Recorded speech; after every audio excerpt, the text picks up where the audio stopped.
Mesdames, Messieurs, bonsoir. Bienvenue à cette grande édition du soir. Plus de 60 ans après la relique du tout Premier ministre de la RDC est arrivé ce mercredi 22 juin 2022. Dans la matinée, nous sommes dans la ville province de Kinshasa, à l'aéroport international de Njili, à bord de l'avion Congo Airways portant le nom de héros national Patrice Emery Lumumba. Sylvinda Sabo pour les détails.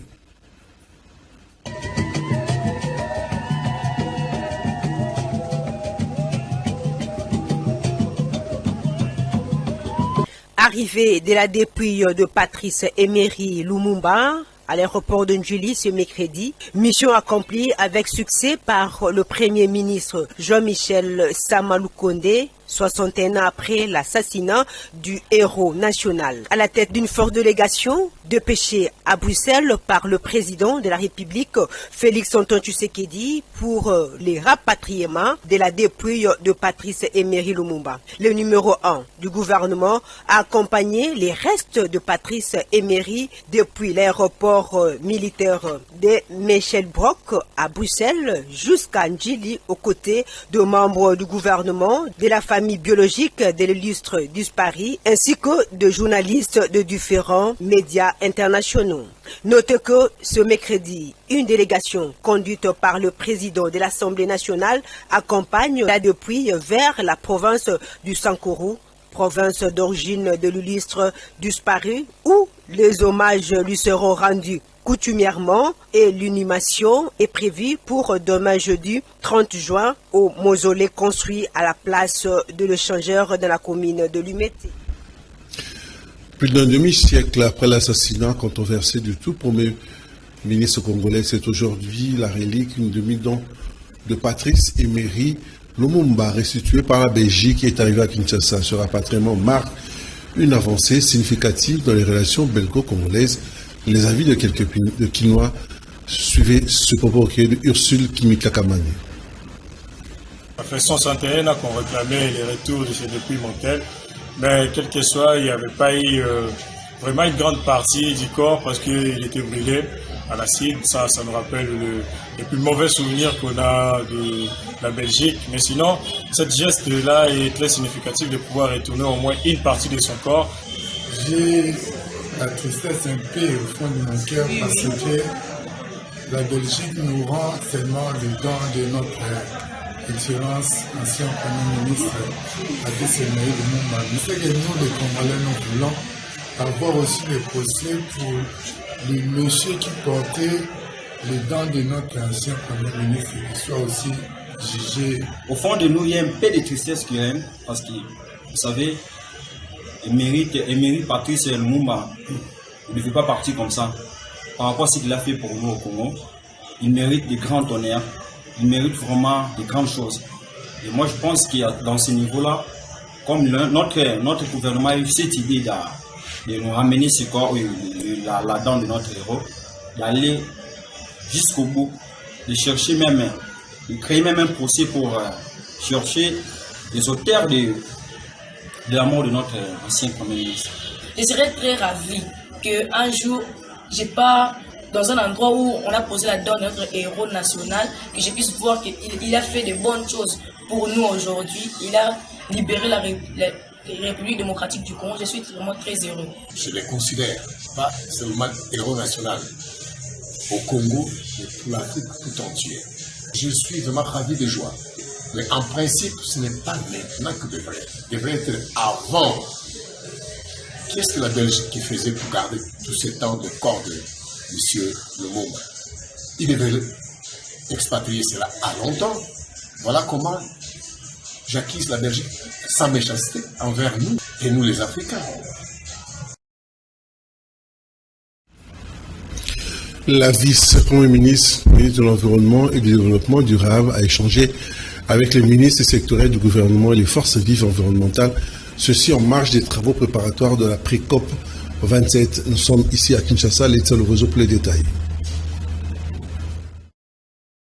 En perspective de l'organisation des travaux préparatoires de la 27e conférence des partis à la Convention cadre des Nations Unies sur les changements climatiques en République démocratique du Congo, la vice-premier ministre, ministre de l'Environnement et du Développement durable, a échangé le mardi 21 juin 2022 avec la société civile Force Vive Environnementale quant à la réussite et visibilité de cette grande messe climatique qui constitue une fierté pour la RDC.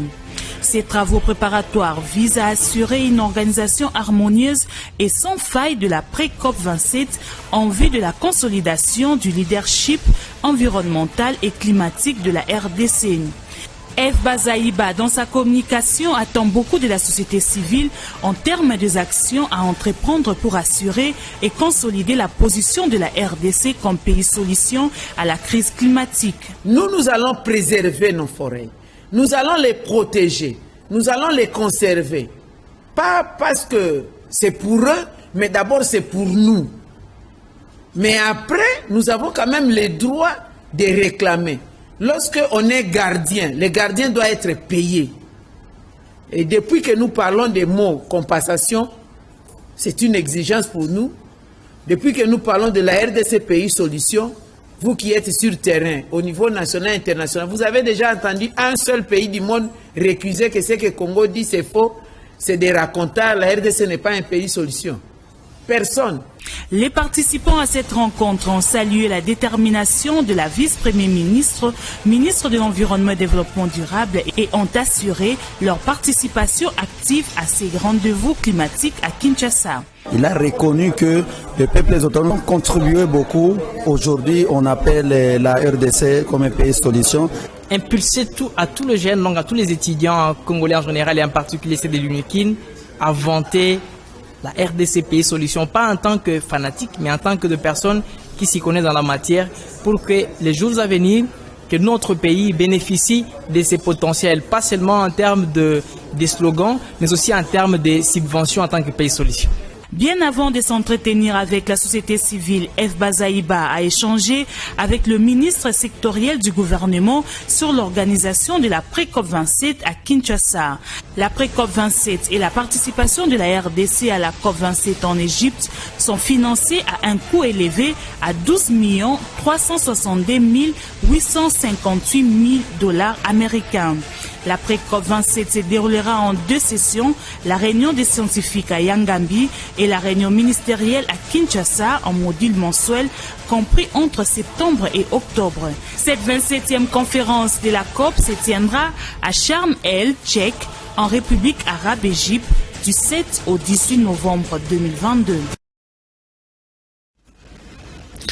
Les travaux préparatoires de la COP 27, précisément au mois d'octobre en RDC, déjà en marche, occasion pour le Conseil climat du ministère de l'Environnement et du Développement durable, le professeur Joseph Malassi, de préciser que la RDC est la réponse, le gardien du climat, de par ses ressources forestières, hydriques et minières face aux enjeux climatiques, propos recueillis par Prince Amboui sur les images de Véambata. La VPM, sous le leadership du président de la République, son Excellence Félix Antoine Tshisekedi, a lancé, il y a quelques mois, ce que les autres appellent slogan, ce que les autres aussi appellent un leitmotiv pour la RDC, à savoir RDC Pays Solution. Et donc, ce leitmotiv ou ce principe de notre nation aujourd'hui a pris corps. Il a sillonné le monde entier et les feedbacks, nous les avons. Il a été intériorisé au point où la plupart des hommes d'État, les hommes de développement qui se réfèrent à notre pays le disent presque de manière instinctive. Et pour moi, RDC Pays Solution, c'est réellement redonner à travers le changement climatique cette identité de la nation congolaise, que nous sachions qui nous sommes. Aujourd'hui, nous sommes les gardiens du climat au niveau international. Le bassin du Congo a été déclaré comme étant le premier poumon écologique de la planète par sa capacité de séquestration de carbone. Et la RDC détenant plus de 62% des forêts de ces bassins, nous ne sommes pas nulle part, nous sommes quelque part. Nous sommes un grand peuple Et là, je ne parle que des ressources forestières, je n'ai pas touché aux ressources hydriques. Nous contrôlons plus de 52% des ressources d'eau douce d'Afrique, plus de 10% des ressources d'eau douce de la planète.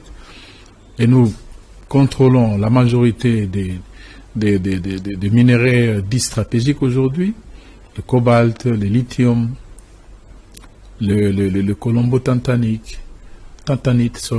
le cuivre et pas mal d'autres métaux. Quelqu'un avait même dit que le tableau de Mendeleïev que nous avons étudié aux humanités, tous les éléments de ce tableau sont en RDC, et c'est vrai.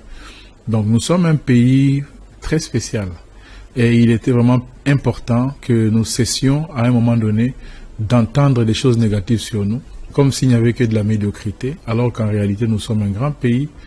Nous nous rappelons encore une époque où le pays, la RDC, nous étions fiers d'être ce que nous étions à l'époque.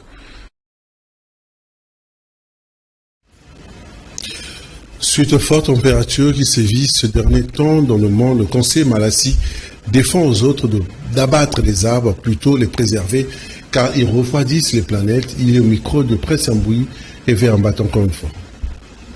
Il n'y a pas un apport immédiat direct. La RDC, tout ce que la RDC peut faire, c'est premièrement d'être conscient de ses ressources naturelles.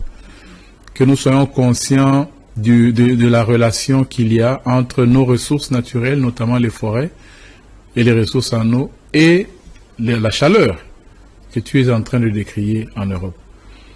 Lorsque nous aurons été conscients des interrelations qu'il y a, de la corrélation qu'il y a entre ces deux, l'étape suivante sera de pouvoir se comporter d'une certaine manière vis-à-vis de cette nature. Qu'on ne puisse pas détruire les forêts, qu'on ne puisse pas abattre les arbres. Ce que nous avons ici, les autres n'ont pas. Nous devons essayer de les préserver parce que ces arbres, ces forêts ne sont pas là pour la simple raison d'être. Le Créateur les a placés là pour refroidir la planète, pour contrôler le climat de la planète. Et lorsque nous les détruisons, nous sommes en train de contribuer à la destruction du climat de la planète. Mais lorsque nous les maintenons debout, lorsque nous prenons soin de ces forêts, de ces arbres, nous contribuons à la baisse de ces canicules qu'il y a en Europe. Mais bon, là je sais qu'il y a une autre question. Si nous devons préserver les ressources forestières, comment allons-nous manger? Comment allons-nous faire notre agriculture? Comment allons-nous cuisiner? Parce que nous faisons recours au bois énergie pour les besoins de cuisson et tout. Donc par rapport à tout ça, il y a des solutions qui aujourd'hui existent. L'agriculture intelligente, il y a des foyers améliorés, il y a des sources d'énergie photovoltaïques qui baissent, qui contribuent à réduire la pression de l'homme sur les forêts. Et donc le pays, la RDC, doit de plus en plus se retourner de l'usage abusif que nous faisions de la forêt vers un usage tout à fait rationnel. Et ça, c'est possible. C'est l'appel du gouvernement, parce que le gouvernement ne fera pas le travail seul. Qu'on n'entende pas des choses du genre. Je crois que ce sont des messages, quelqu'un peut se défouler en disant ça, mais en réalité, ce sont des messages assez irresponsables. Autre chose à présent, le ministre de l'EPST, Tony Mwamba Kazadi, est arrivé le 20 juin à Kindu, chef-lieu de la province du Maniema, pour établir les états de lieu du secteur à la base et suivre sur le terrain l'effectivité de la gratuité de l'enseignement primaire et trouver des solutions. Sylvine Dehassabri pour les détails. À bord du régulier des Congo Airways, le ministre de l'EPST, Tony Mwamba Kazadi, a été salué au bas de la passerelle par le ministre provincial ayant dans ses attributions l'enseignement primaire, secondaire et technique, Eleko Lungundu Selemani, qui était accompagné des cadres et agents provinciaux de l'EPST Maniema. Après, il s'est rendu au gouvernorat du Maniema, accompagné des députés nationaux, des conseillers à la présidence et à la primature, secrétaire général et l'inspecteur général à l'EPST pour présenter des civilités au gouverneur de province. Le ministre de l'EPST a expliqué la raison de sa mission qui consiste à établir les états de lieu du secteur à la base, suivre sur terrain l'effectivité de la gratuité de l'enseignement primaire et trouver des solutions aux effets induits. À la même occasion, le numéro 1 de l'EPST a annoncé le lancement de la campagne « Pas une école sans banc ». Le gouvernement de province a profité de cette opportunité pour inviter les ministres Tony Mwamba Kazadi à inaugurer une école construite sur fond de la solidarité. Plus question de Parlement debout des partisans de l'Union pour la démocratie et le progrès social UDPS. C'est la décision du secrétaire général Augustin Kabouya au cours d'une matinée politique tenue le mardi 21 juin à Kinshasa au quartier général. Christophe Ilunga pour les détails. Cette décision faite suite à l'interdiction de toute manifestation des parlementaires debout de l'UDPS, sanctionnée par le secrétaire général Augustin Kabouya de l'Union pour la démocratie et le progrès social. Le vice-premier ministre, ministre de l'Intérieur et Sécurité, Daniel Asselo, à son tour, il a interdit toute activité à caractère à inciter la violence. François Lusanga Nguiele, l'un des fondateurs de l'UDPS, explique. Lorsque vous acceptez de surseoir les activités des parlementaires debout, nous qui envahissons les rues de Kinshasa chaque matin, chaque jour, chaque minute, chaque heure, n'est-ce pas, pour partager les informations du pays, comment le président fonctionne, comment notre gouvernement est consort. Si nous parlons de l'UDPS, la force de l'UDPS, c'est la rue. Voilà la force de l'UDPS. Tous ces gens que vous voyez, c'est ça la force de l'UDPS. Le parlementaire debout, nous réjouissons d'une structure informelle, nous léguée par notre père, le père fondateur, Etienne Tshisekedi Ouamoulou. Est-ce qu'il est opportun pour qu'on soulève de tels problèmes au moment où lui-même le chef de l'État est au four et au moulin pour le problème de nos agresseurs rwandais et ougandais? Moi je crois que ce n'est pas le moment. Qu'est-ce qu'il attendait? Qu'est-ce qui fait que maintenant le secrétaire général se réveille pour suspendre les activités des parlementaires de l'Union? Je suis sûr qu'il doit y avoir un problème. Est-ce qu'ils ont honoré tous les services rendus par ces jeunes gens-là qu'on est en train de rouler dans la poudre blanche comme ça? Moi, je ne crois pas. Le travail qu'ils ont depuis longtemps, est-ce qu'on leur a donné de l'argent? Ils sont-ils payés? Moi, je crois que ce n'est pas le moment qu'il faut soulever ce problème. Si on soulève ce problème, tout ce qu'on a tué, tout ce qu'on a blessé, tout ce qu'on a commis des exactions pendant autant d'années, que le parti le passe ça. Plusieurs réactions tombent après la décision interdisant toute activité de parlementaire debout. Le secrétaire général de l'UDPS, l'un des initiateurs du Parlement debout vivant en Belgique dans sa version, il est en duplex avec Christophe Ilunga. Suivez. La destruction du parti serait en marche. La politique, le politique et les politiques recommandent aux acteurs politiques le patriotisme, la loyauté et le fair play. Somme toute, la probité à tout point de vue. Bien plus, quand on est dans la vérité, à l'instar de Lumumba, Nasser, Kwame Nkrumah et j'en passe, on est le chouchou et la coqueluche du peuple en général, la jeunesse en particulier. Nul n'ignore que les martyrs de l'UDPS sont innombrables, la jeunesse en particulier. Et sur ce chapitre, le dernier en date, c'est la dizaine de jeunes qui sont morts calcinés dans l'enceinte de la permanence du parti et dont on ne parle jamais.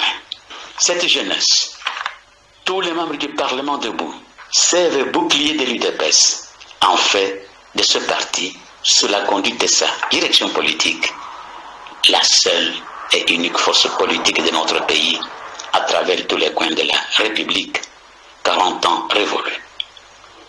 Le seul crime dont elle est reprochée par les Matuvu, c'est d'avoir lancé dans l'opinion le slogan « Fati Béton » et dénoncé tout étant de foi, en des termes clairs, toute la malversation financière à l'envi dont se rendent coupables certains gestionnaires de l'État.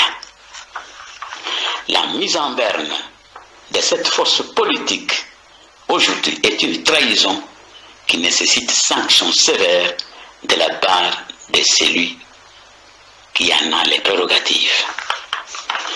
Personne, à part le bon Dieu, ne peut se permettre de s'aborder ce parti, lequel demeure le sanctuaire des vivants et des morts.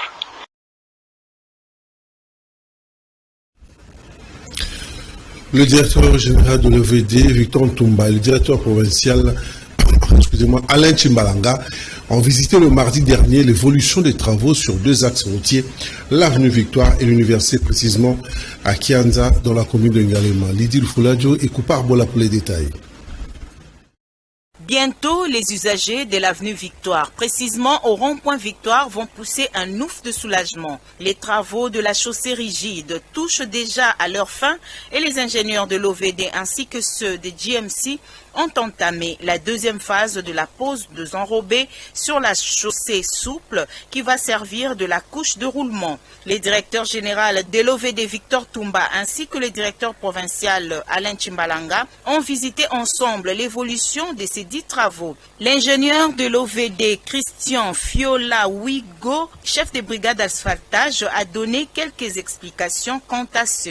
Nous sommes censés de supporter toutes les caprices par rapport aux usagers ainsi qu'à la population. Ça fait un bon bout de temps que l'avenue Victoire n'était plus fréquentable. Mais je rassure aux usagers que maintenant, ils vont rouler sur une route qui a été faite par le fils du pays et dont nous sommes fiers de le remettre à la circulation des usagers. Et nous sollicitons beaucoup plus qu'il y ait une bonne prise en charge par rapport à ces ouvrages. Signalons que l'avenue Université également change de figure. Le tronçon Kianza en allant vers le rond-point Ngaba est en train d'être réhabilité en chaussée rigide, qui veut dire en béton armé. Dans peu de temps, les usagers de la route qui empruntent l'avenue Université vont rouler avec fluidité. Ces travaux concernent la phase du projet Zéro Trou.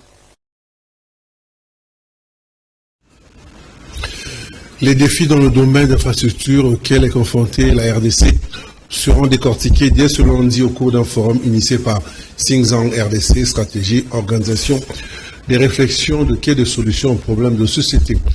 Le président de Xinjiang RDC Stratégie, interrogé à ce sujet, est convaincu de l'importance d'une telle solution qui existe. Commentaire de Jean-Pierre Ndjoji sur les images de Pichou Kizaza.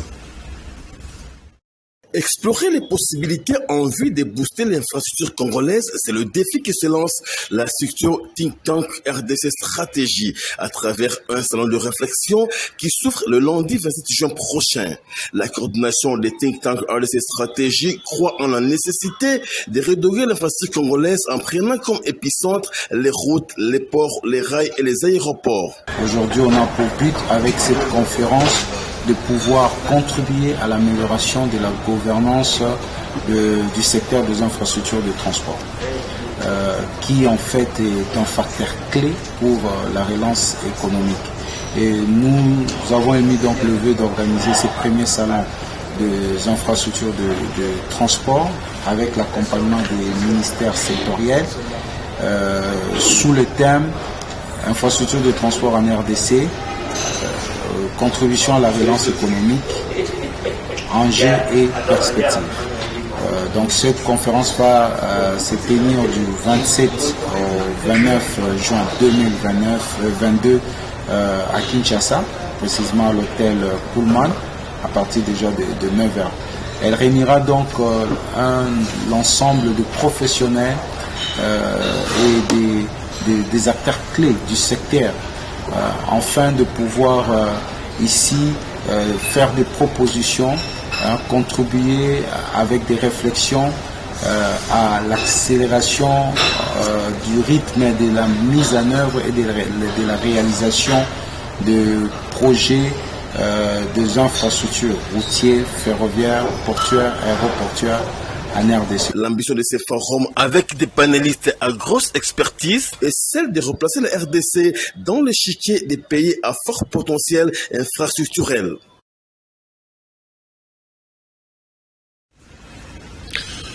Le docteur Guy Badou Ndungidi prend officiellement ses fonctions à la tête de l'exécutif provincial de la province du Congo central. La cérémonie de remise et reprise s'est déroulée le lundi 20 juin en présence de plusieurs personnalités politico-administratives.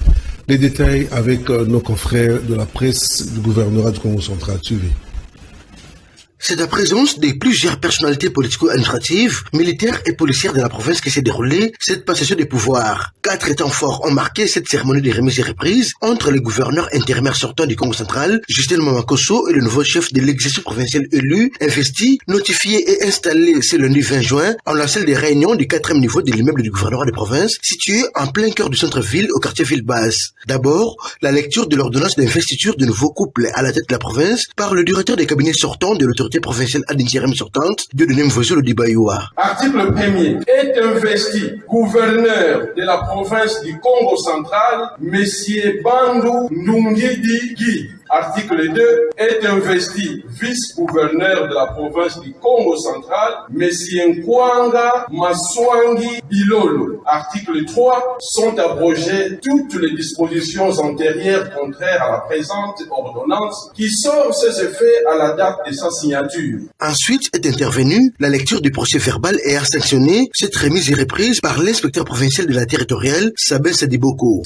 Enfin, l'échange des signataires entre l'ancien locataire intérimaire du gouvernement du Congo central et le nouveau patron de la province, Dr Gibano Nungidi. Le tout couronné par les allocutions de l'ex-gouverneur intérimaire et celle de l'actuel chef de l'exécutif provincial. Si pour sa part, Justin Mamakosso a remercié toutes celles et tous ceux qui l'ont accompagné durant les 9 mois de l'intérim passé à la tête de l'exécutif provincial, Dr Gibano Nungidi s'est quant à lui appesanti sur l'ampleur de la tâche qu'il attend, celle de remettre la province du Congo central sur les rails socio-économiques. Il a par la même occasion réitéré ses hommages les plus différents au chef de l'État qui lui a confié une mission bien précise. Monsieur Antoine Félix Tshisekedi Tshilombo, grâce à qui nous avons cette célébration ce soir. Je dois dire qu'il m'a confié une mission bien précise. Et donc je lui présente encore mes hommages et mes sincères remerciements. Il s'est de rappeler que le nouveau locataire du gouvernement du Congo central, à qui les forces vives de la province, toutes les catégories confondues, sont venues témoigner leur soutien, avait récupéré tous les attributs du pouvoir 48 heures avant, soit le samedi 18 juin dernier. C'en est fini pour ce soir. Laetitia Louvezo a assumé l'édition. Serge Makosso était à la réalisation, Couparbola à la caméra. La rediffusion, c'est pour minuit. Et puis demain, jeudi, à 7h, toujours sur la même chaîne, Kanakin Télévision, la télé-vérité. Allez, moi je vous dis bye bye. Prenez bien soin de vous.